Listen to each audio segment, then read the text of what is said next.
খেলাটি হচ্ছে 12 বছরের নিচে ছেলে এবং মেয়েদের জন্য।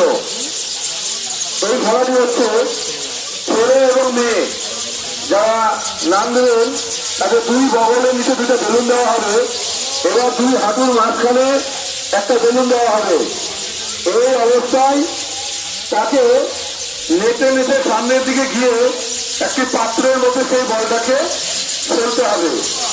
যদি পাত্রে বল ফেলার আগে তার শরীরের কোনো অংশ থেকে একটা বেলুন পড়ে যায় তাহলে তাকে ওখান থেকে বাতিল করে ঘোষণা করা হবে। আমি এই খেলাটি আবার বলে দিচ্ছি, ব্যাং বেলুন লাভ।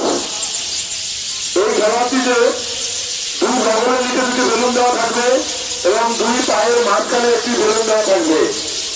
এই তিনটি বেলুন একসঙ্গে শরীরের মধ্যে ধারণ করে তাকে ব্যাঙের মতো লাফিয়ে লাফিয়ে সামনে দিতে